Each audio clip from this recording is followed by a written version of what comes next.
Hello बच्चों, चलिए प्रश्न को देखते हैं। अतिपरवलय का समीकरण ज्ञात कीजिए। नाभियां प्लस माइनस 13,0 तथा संयुग्मी अक्ष की लंबाई 10 है।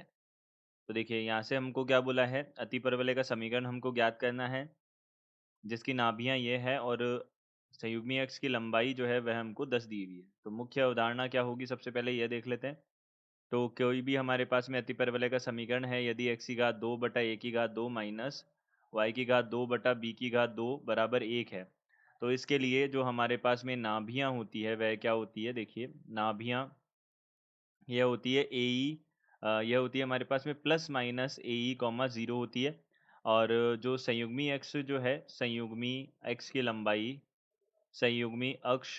लंबाई जो है वह हमारे पास में क्या होती है, संयुग्मी अक्ष की लंबाई कितनी होती है, 10 होती है। अब यहाँ संयुग्मी अक्ष की लंबाई हमारे पास 10 हो गई। नाभि हमारे पास प्लस माइनस ए ई कॉमा 0 हो गई। अब यहाँ पे एक और सूत्र हमको ध्यान रखना होता है, ई की घात 2 बराबर 1 प्लस बी की घात 2 बटा ए की घात 2, हमको यह भी ध्यान रखना होता है। यह सूत्र हम यहाँ पे उपयोग करेंगे। तो यहाँ लंबाई जो है वह संयुग्मी अक्ष की लंबाई 2b से प्रदर्शित की जाती है। यहाँ 10 दी हुई है लेकिन हमें 2b से यहाँ पे प्रदर्शित होती है।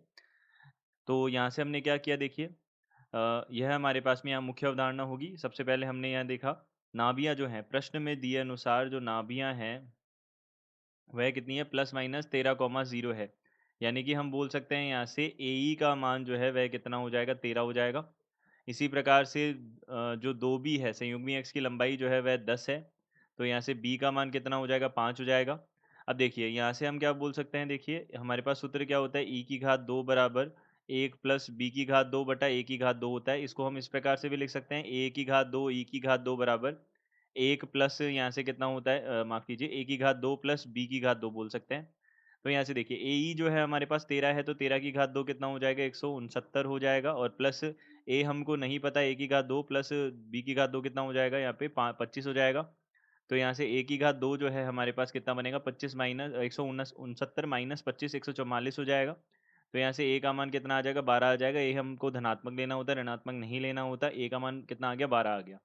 अब ए का मान 12 आ गया, बी हमारे पास है, ए हमारे पास है, तो हम क्या कर सकते हैं, यहाँ पे समीकरण बता सकते हैं अतिपरवलय का। तो समीकरण क्या हो जाएगा, एक्स की घात 2 बटा ए की घात 2 यानी कि 144 माइनस वाई की घात 2 बटा यहाँ से कितना हो जाएगा, यहाँ पे 5 की घात 2 कितना हो जाएगा, 25 बराबर 1 यह हमारे पास में समीकरण हो जाएगा अतिपरवलय का। तो दिए गए प्रश्न का उत्तर यह है। आशा करते हैं आपको समझ आया होगा। धन्यवाद।